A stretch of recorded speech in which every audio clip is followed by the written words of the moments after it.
bit more solar intelligence to our solution. We spoke about battery size, and batteries will take you through the entire night. Will be quite a large battery, 115 kilowatt hour. That's quite expensive. Even a 4-hour battery of 100 kilowatt hours and 8.3 kilowatt hours usable energy. That's quite a bit.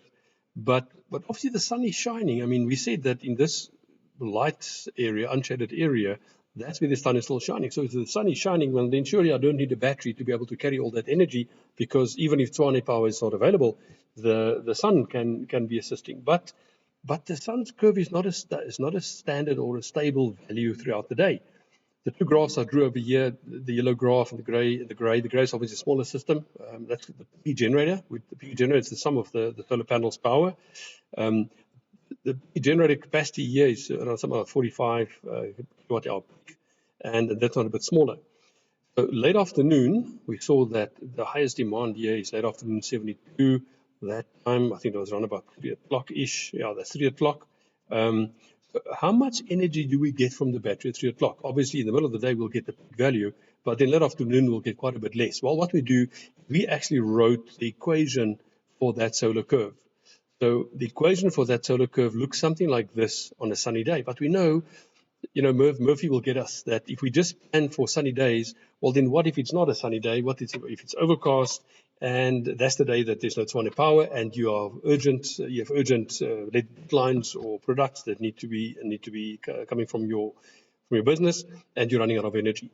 So what we do is we actually bring a factor into that, or just a cloudy day losses factor, parameter, if you're going to call it that.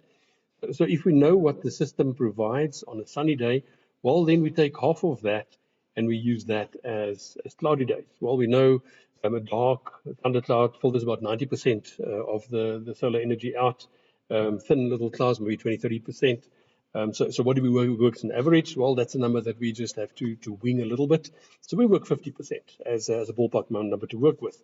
So we draw a graph, and this graph that we've drawn on the back of here, not that it looks like that when it's cloudy. When it's cloudy, it's just a graph full of spikes.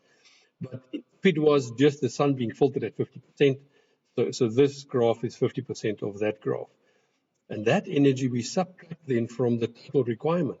So the last column over here, when we talk about the 3 and the 4 hour batteries, you'll see the formula has a minus number in it.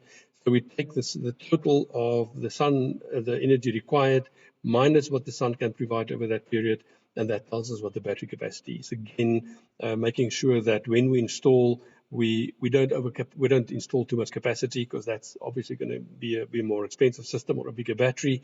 That is solar intelligence, and that's what Polymath does. We love the earth, it is our planet.